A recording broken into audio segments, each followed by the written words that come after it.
sure am happy that you have made the decision today to join us again for Devotions with Brother Aaron. I've entitled today's devotion, Getting Off the Wrong Bus.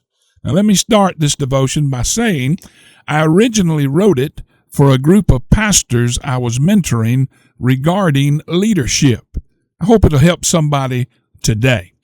Have you ever been traveling somewhere and suddenly discovered that you were on the wrong bus, the wrong plane, the wrong train, or even the wrong road, traveling in the opposite direction you needed to go? Do you remember that sickening feeling you got in the pit of your stomach, especially if you were on a time deadline? The most pressing need in your life at that moment was to get off the bus or plane, train, etc. Amazingly, at that moment, getting on the right bus became secondary to getting off the wrong bus. Somehow, you could identify with the term, first, do no harm, which is attributed to the Hippocratic Oath that doctors take. You realize that before you could start going the right way, you first had to stop going the wrong way. Wow, somebody needed to hear that. To progress in life carries the presumption of self-awareness, and I think we miss that boat a lot. But generally speaking, there are two classes when it comes to self-awareness. There are, number one, fools. Fools don't know and don't know they don't know. This group tends to be the loudest, often sharing misinformation and confidently asserting their views without a solid foundation of knowledge. But then the second class is students. They know they don't know, but they're taking steps to learn. They recognize their limitations and are more likely to seek guidance and education, which is crucial for personal growth and understanding.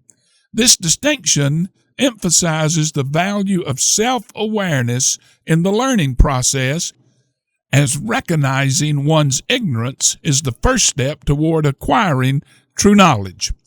As leaders, one of the most daunting tasks we face is identifying people in our sphere of influence who are on the wrong bus, helping them make a graceful exit, and then getting them on the right bus. This is daunting because often the person we're dealing with doesn't realize they're on the wrong bus. Perhaps they are passionate about what they're doing, love working with the people they work with, and are enjoying the experience to its fullest. They just don't realize they aren't gifted at it. They don't realize that they need to be on another bus. Helping them realize this is where exceptional leadership comes into play. I've often quoted my friend, Dr. Greg Brown, who stated that his job as a pastor and leader was helping people identify and soar in their piece of sky. To me, there's nothing quite as beautiful as watching a person soar in their particular calling and giftedness. Speaking of soaring in your piece of sky, I'm reminded of a farmer who, years ago, was struggling with a call to preach. As he was plowing his mule and talking with God, he said, "Lord, give me a sign if you want me to preach your gospel." About that time, a skywriting plane came overhead and wrote the letters GP in the sky. The farmer went to his pastor and told him that God had called him to preach. After hearing his first sermon, the pastor asked, "Why is it that you think God is calling you to preach?" The farmer replied, "Because when I asked God for a sign, he wrote GP in the sky. Surely he meant go preach." The pastor replied, "Son, I think he meant go plow." I've realized that as leaders, we sometimes get on the wrong bus regarding relationships. We soon discover that although the relationship bus is going where we want to go, there are passengers on the bus who are toxic. Somewhere along their life journey, they were hurt. They are legitimate victims of some horrific act or circumstance. However, they refuse to deal with it, and they are hurting. I've learned that hurting people hurt other people. However, In our utopian pastoral world, and I'm speaking as a pastor, we think that we can somehow magically solve their problems and heal and fix them. And while we should do all we can to help everybody, we must also realize that they must want to be healed and fixed.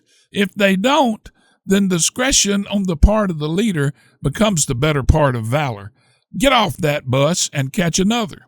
The truth is, being on the right bus with the wrong people is a recipe for a leader's demise. Toxic people will suck the life right out of you. Oh, I'm not saying a leader shouldn't do everything within their power to help people. I'm just saying leaders have got to know when to get off that bus and get on another.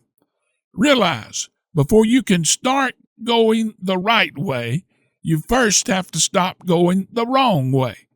Getting on the right bus is secondary to getting off the wrong bus. And if it means getting off a bus to keep yourself spiritually fit and able to minister to the masses, listen, lean in close. I'm going to tell you something, tell you a little secret here.